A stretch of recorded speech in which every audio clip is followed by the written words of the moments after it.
All right, let's talk about something big. What if I told you that you could build a portfolio worth 1.5 crore rupees in just 15 years? And here's the key part. Do it all while sticking to Sharia principles. It sounds like a quest, right? Well, today we're mapping it out. Let's dive in.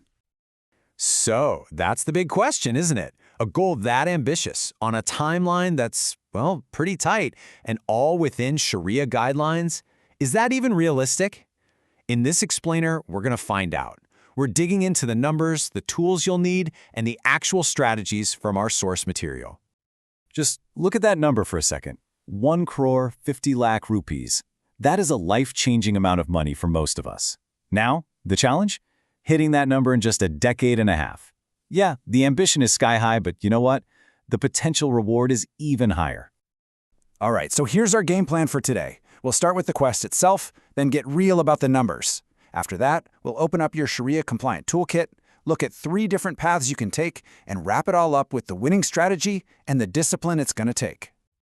Okay, let's officially start the quest. First things first, we need to be crystal clear on the goal.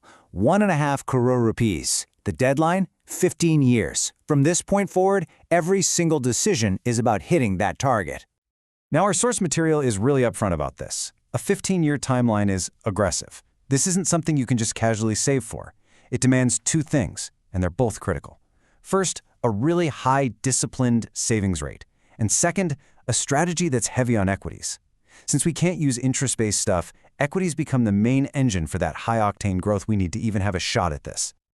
Okay, so that leads us right into our next section, the reality of the numbers. This is where the rubber meets the road. We're going to look at the hard math to see what it really takes to get there.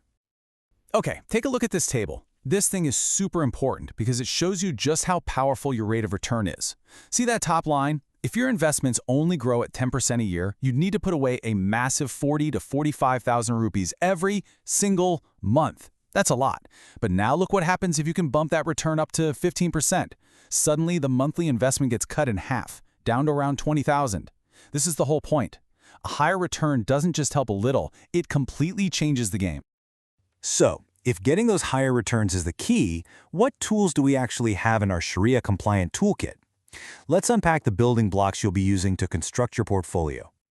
Our source points to 4 main instruments. First up, you've got your Sharia equity mutual funds. These are great because they give you instant diversification across a bunch of different companies. Second, you have Sharia ETFs, or exchange-traded funds, which basically just track a basket of compliant stocks. Simple. Third, you can go for direct stocks that you've screened yourself, like TCS or HUL. And finally, gold ETFs. Think of these as the stabilizer for your portfolio. And here's what it might look like when you put all those tools together. See how this is totally tilted towards growth? You've got 60% in Sharia funds and ETFs, plus another 25% in direct stocks. That's a whopping 85% in equities. The last 15% is in that gold ETF, just to give you some stability and diversification when the market gets choppy. All right, we've got our toolkit sorted. Now, let's explore the 3 different paths you can take to reach your goal. The source lays out 3 really practical plans, each designed for a different financial situation, so you can pick the one that actually works for you. First up is Plan A. The source calls this one the ideal path, and that's a perfect name for it. Think of it like taking the most direct, steepest route up the mountain. It's the most aggressive plan, and it's really for people who can commit a pretty serious amount of money right from day one. So Plan A means you're committing 20,000 rupees every month. The breakdown here mirrors that sample portfolio we just saw. 12,000 goes into funds and ETFs, 5,000 into direct stocks, and 3,000 into a gold ETF. This whole setup is designed to chase that 15% plus annual return we talked about earlier. But, hey, let's be real. 20 grand a month might be a tough ask, especially when you're just starting out. And that's exactly why we have Plan B, the balanced path. This one gives you a more flexible starting point, and it's got a really clever growth engine built right into it. Plan B kicks off with a more manageable 15,000 rupees a month. You can see the allocation is a little more conservative, right? A bit less in direct stocks and a little more in the gold ETF for that extra stability. But the real secret sauce of Plan B isn't just the starting number. It's this thing called the step-up SIP. And honestly, this concept is a total game changer. You start at 15,000, sure, but then every year, maybe you get a raise or your income grows, you just increase your investment by about 8 to 10%. So year 2, it's 16,500. Year 3, it's a bit more. These small, consistent increases have this massive compounding effect over 15 years. It helps you catch up to that big goal without feeling the huge burden right at the start. And finally, we've got Plan C, the starting path. This one is for anyone who can only set aside a smaller amount right now, but really wants to get in the game and start their journey. It's all about getting off the sidelines and into the market. Now, with Plan C, we have to be realistic. Investing $10,000 to $12,000 a month is an amazing start. Seriously.